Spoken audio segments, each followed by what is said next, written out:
Zafar Kazmi. A man who knew how to live, and how to die.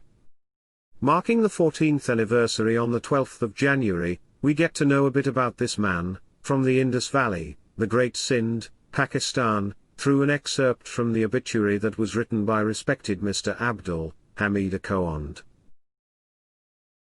While Zafar's joblessness made no difference to him, it certainly destroyed the Sindh Provincial Museum. Pygmies who enjoyed the status of petty officers, started claiming the credit for its excellence.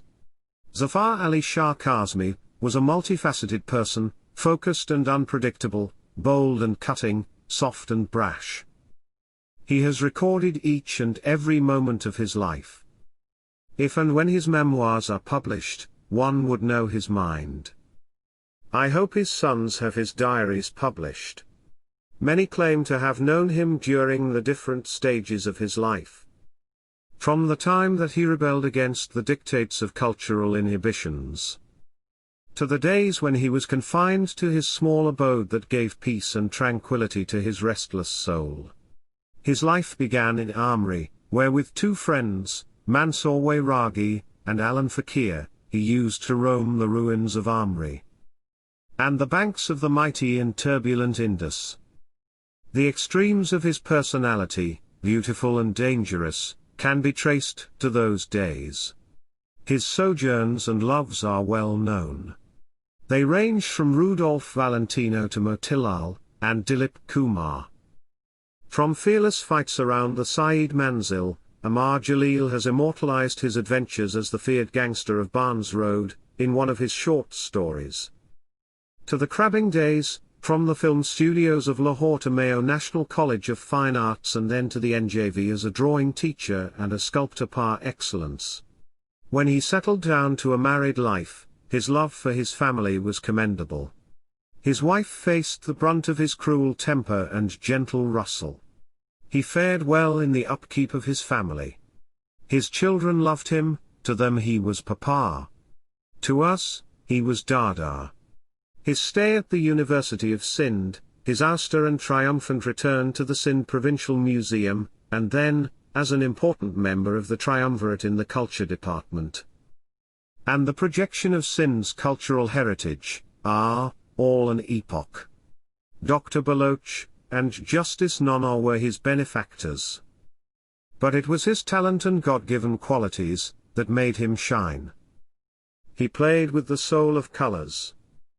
His earlier works are classics in the depiction of Sindh's beauty. I came to know him in the late 60s, through Mumtaz Mirza and Amar Jaleel, and over the last 30 years, I remained closer to him than any of his earlier friends. We fought, ridiculed, and enjoyed the complexities of this quixotic journey. He loved life but did not care for it, he was reckless. He strongly believed that it was not for us to worry about life and its trivialities. Those things are for the Creator to figure out. He was never well off, but how he scraped by, no one knows. I never found him preoccupied, tense or worried. He would always say, "Ya, he come, tonjo na hai. Chad morlate." He never complained.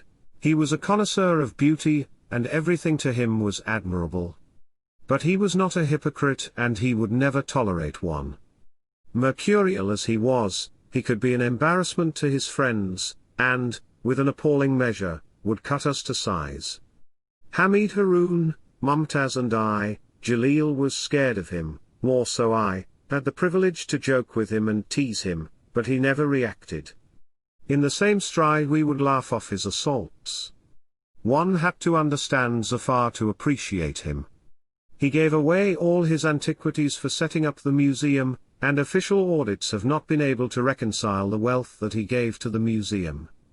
He was not paid back. He was never regretful, but sad to see the museum decline so rapidly. My last conversation with him during his illness was brief as he was in pain and could hardly hear what I was saying, but he came to the phone and kept repeating, "Rub Jo Karamai." When I went to see him on Eid, he was sleeping peacefully, wearing a smart, blue sleeveless sweater and a golf cap. To me he appeared the same Zafar I saw in the early 60s during a cricket match at Cottary. He was fearless to the point of recklessness, and was prepared to render his accounts.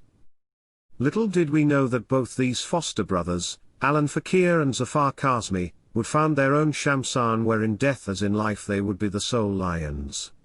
Alan lies buried in his house in Jamshoro, and Zafar Kazmi in the Sindh Museum, a place which he created and is his identity. Whoever allowed this has done a great service, for once the present flimflam from Sindh's culture vanishes, Zafar will be remembered. The end of Zafar's journey is the end of an era never to be repeated. People have changed, values are devalued. Sindh is not as romantic as it was in the 20th century. Zafar will not be born again. Thank you. And adieu, my friend. You have ended your journey. We plod along.